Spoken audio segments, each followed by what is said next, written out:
Muy buenos días amigos, los saluda con el afecto de siempre su amigo Jesús Vázquez Trujillo en una cápsula más de mitos y novedades en la historia de México.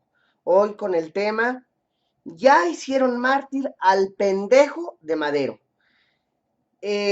Antes que nada, quiero hacer una aclaración de por qué lo fuerte y lo rudo del título.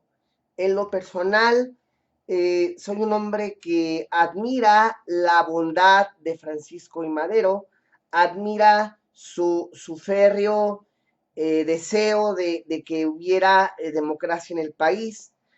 Sin embargo, tenemos que reconocer que si bien Madero era un hombre bueno, honesto, que creía en la buena voluntad de todos los hombres y creía que no había maldad, aun cuando estaba rodeado de ella, precisamente esas cualidades de ser bondadoso, noble y bonachón, quizás no son las mejores cualidades para gobernar un país y particularmente un país tan bronco, tan rudo como lo es México, que para el cual se necesita una mano muy dura. Pero hoy el tema es sobre la frase que expresó el general Victoriano Huerta cuando se entera de que Francisco y Madero, junto con José María Pino Suárez, habían sido ejecutados. Sí, siempre se nos ha hecho creer en la historia que el que mandó a asesinar a Madero y a Pino Suárez fue Victoriano Huerta. No hay cosa más falsa que esa. Si bien Huerta fue el que mandó a prenderlos, el que le tendió la emboscada a Gustavo Madero en el restaurante Gambrinus ese jueves 18 de febrero de 1913, al tiempo que mientras ellos estaban comiendo, Francisco y Madero y José María Pino Suárez eran cobardemente aprendidos por un pelotón del ejército comandado por Aureliano Blanquet, quien después sería secretario de Guerra y Marina de Huerta. Este no mandó ejecutarlos y ahora diremos por qué. Para el 19 de febrero, Gustavo Madero ya había sido ejecutado el día anterior en la Ciudadela. Francisco y Madero y José María Pino Suárez ya estaban presos en la Intendencia de Palacio Nacional conjuntamente con el general Felipe Ángeles, y Victoriano Huerta estaba preocupado sobre cuál habría de ser la suerte de los prisioneros. Era obvio que Victoriano Huerta quería ser presidente de México, ya se había entrevistado con el intrigante embajador de los Estados Unidos, Henry Lane Wilson, quien lo convence de que es él el hombre fuerte que México necesita para volver a la paz y al orden que hubo durante el largo gobierno del general Porfirio Díaz. Inicialmente, se creyó o se había quedado en que el general Félix Díaz, sobrino de don Porfirio, iba a ser quien ocupara la presidencia de la República una vez que se convocaran a elecciones presidenciales. Como todos sabemos, eso es completamente una ilusión, un sueño de opio de Félix Díaz, porque era un tipo sin preparación, era un tipo que lo único que tenía era el apellido del tío, pero era un hombre bastante ramplón, ignorante y tonto. Entonces, como lo señala el mismo Henry Lane Wilson a Huerta en la entrevista que tienen en la embajada, nadie quiere al señor Francisco I. Madero en la presidencia, pero nadie quiere tampoco al general Félix Díaz. Y usted, general Huerta, usted no ha acabado con sus amigos en la Ciudadela porque queda claro que son sus amigos, porque no ve ninguna ventaja en hacerlo. Y mi gobierno, encabezado por el presidente William Howard Taft, ha pensado en un hombre fuerte para dirigir los destinos de México, una vez que Madero sea depuesto de su cargo. Y ese hombre es usted, general Huerta. Entonces ya con ese convencimiento tan sutil por parte de Henry Lane Wilson, que además está a decir que era un alcohólico igual que Huerta, organiza el golpe de Estado, obviamente pone en el lugar de Madero, una vez que son presos, pone a Pedro Lascurain, al abogado Pedro Lascurain, que era secretario o ministro de Relaciones Exteriores, y es a él a quien lo convence de ir a pedirle la renuncia a Madero y a Pino Suárez, porque para poder legitimarse en el poder, tiene que, Madero y Pino Suárez tienen que renunciar. Otra de las cosas por las que Huerta está sumamente preocupado es porque no quiere pasar a la historia como un traidor golpista. Para ello tiene que legitimar su cuartelazo, su asonada militar y su traición al gobierno que había jurado demostrar lealtad y había jurado defender. Entonces es así que Lascurain convence a Pino Suárez y a Madero de que renuncien a la presidencia. Ok, Madero y Pino Suárez aceptan renunciar a la presidencia y vicepresidencia respectivamente, pero ahora el problema es, ya renunciaron, ok, ¿qué vamos a hacer con los reos? No podemos tenerlos aquí porque nos vamos a echar encima a todo el ejército, nos vamos a echar encima a Estados Unidos. Es ahí donde los familiares de Madero, Sara, su esposa, y Carolina, su cuñada prima, porque estaba casada con Gustavo Adolfo Madero, Carolina Almadero, van a hablar con Huerta para convencerlo de que los deje en libertad, que los deje salir del país embarcándose a cualquier nación extranjera. Es aquí donde el embajador de Cuba en México, el señor Manuel Márquez Sterling, hace gestiones ante el general Victoriano Huerta para pedir que una vez que salven la vida, él se compromete a llevar a los prisioneros y a sus esposas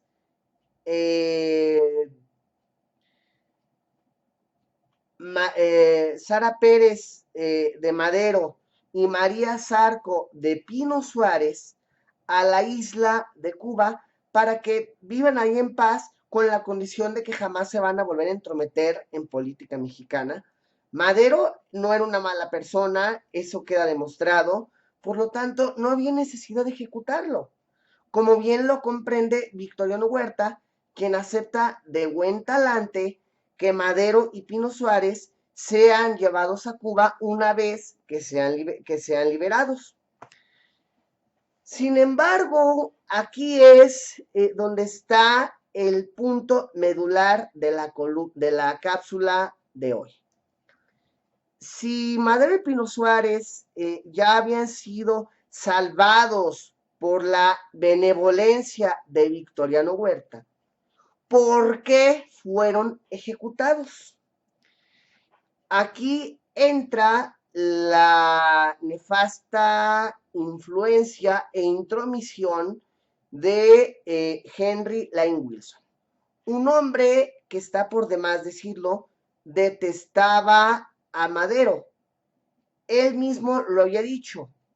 Madero es un lunático, un soñador, un idiota, un imbécil, a quien solo la renuncia podrá salvar, y yo impondré el orden.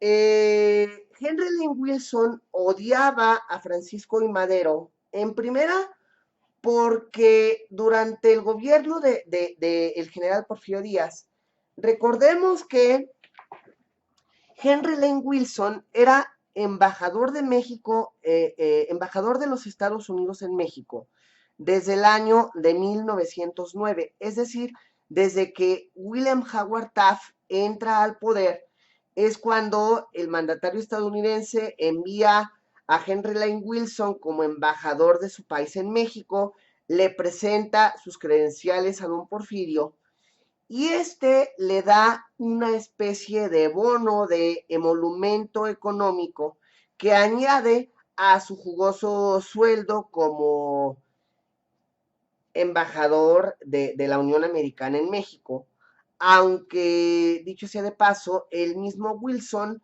decía que su sueldo como diplomático no le alcanzaba para cubrir sus necesidades y por ello aceptaba gustoso el jugoso bono que Porfirio Díaz le otorgaba. Bueno, pues cabe destacar que cuando Madero llega al poder, una de las primeras cosas que hace es quitarle ese bono a Henry Lane Wilson, provocando que haga un berrinche estratosférico el diplomático estadounidense. Además de que Madero había decretado la imposición de una contribución a los empresarios estadounidenses para explotar los bienes del subsuelo mexicano. ¿Sí? Entonces ahí es cuando Wilson dice, óyeme, espérate, los empresarios estadounidenses vienen aquí para trabajar y ganar dinero, no para pagarte a ti por algo que es de ellos. Recordemos que el petróleo es descubierto en México en tiempos del general Porfirio Díaz por el empresario estadounidense Edward McDoheny y a partir de ahí los Estados Unidos o el empresario estadounidense empieza a cooperar con la asfaltación de la Ciudad de México y muchas otras cosas más, pero eran empresarios que servían a ellos mismos, porque a diferencia de México, el petróleo en Estados Unidos pertenece a la iniciativa privada. Otra de las razones por las que Wilson no quería a Madero es porque don Panchito, y con toda razón, y eso lo aplaudo, jamás le consultó a Wilson ninguna de las decisiones que tomó como presidente. O sea, obviamente no tenía por qué consultárselo porque es mi país y yo sabré lo que es mejor para él. Entonces, otra cosa que le molestaba a Wilson de Madero era que nunca lo tomó en cuenta en ninguna de las decisiones que había tomado. Entonces, es aquí donde Wilson, de manera subrepticia, es decir, de manera secreta o soterrada, conferencia con el mayor de rurales, Francisco Cárdenas, y el coronel Cecilio Ocon, para decirles que tanto Madero como Pino Suárez debían de ser ejecutados. Obviamente, todo esto sin que Victoriano Huerta se enterara, porque él ya había dado su palabra de que se les iba a respetar su vida. Entonces, es así cuando el sábado 22 de febrero por la noche, el coronel Joaquín Chicarro entra a la Intendencia de Palacio Nacional, les dice a Francisco I. Madero y a José María Pino Suárez que se pongan de pie, que los van a llevar a otro lugar. Felipe Ángeles inquiere a dónde los van a llevar. Se le dice que a él no, que él va a permanecer en la Intendencia de Palacio Nacional hasta nuevo aviso, que los únicos que van a ser trasladados van a ser los señores Madero y Pino Suárez. Después de darse un afectuosísimo abrazo con el militar, al que nunca vuelven a ver, Madero y Pino Suárez van confiados de que los van a llevar a Veracruz para de allí embarcarse a Cuba, como había sido la promesa y la gestión del embajador Márquez Sterling. Sin embargo, cuando llegan a la trastienda o espaldas de la penitenciaría de Lecumberri, el mayor Francisco Cárdenas le ordena a Madero bajar del automóvil y al instante en que Madero baja, lo encañona con una pistola y le dispara un balazo en la nuca, muriendo instantáneamente. Pino Suárez, que venía en el vehículo de atrás, alcanza a ver lo que pasa con Madero y sabiendo que va a correr la misma suerte, Pino Suárez intenta correr para escapar de su verdugo. Sin embargo, Cecilio Ocón le dispara en la pierna izquierda, hiriéndolo, lo cual impide que Pino Suárez pueda moverse con agilidad. Entonces ahí Cecilio Ocón termina con la vida de José María Pino Suárez también. Una vez que ya los crímenes han sido ejecutados, cuando Victoriano Huerta se da cuenta de esto, exclama colérico e iracundo: por culpa del maldito de Henry Lane Wilson, ya hicieron mártir al pendejo de Madero. Ese embajador gringo quiere entrometerse en todo. Por esta razón, cuando Thomas Woodrow Wilson asume el poder, el gobierno de los Estados Unidos, ese 4 de marzo, al enterarse de que el embajador de su país en México había ordenado de manera directa el homicidio de Madero y Pino Suárez, lo destituye como embajador de su país y no le permite volver a ocupar ningún cargo en la administración pública federal estadounidense. Es decir, gracias a que ordenó el asesinato de Francisco I. Madero, Henry Lane Wilson queda completamente en el ostracismo y en el olvido político. Ahora bien, uno de los grandes errores de Madero, entre todos los que cometió, fue haberse aferrado a que el vicepresidente José María Pino Suárez estuviera con él en todo momento. Eso fue una total estupidez política porque a la falta del presidente, el vicepresidente ocupaba su cargo, como lo señalaba el texto constitucional de 1857.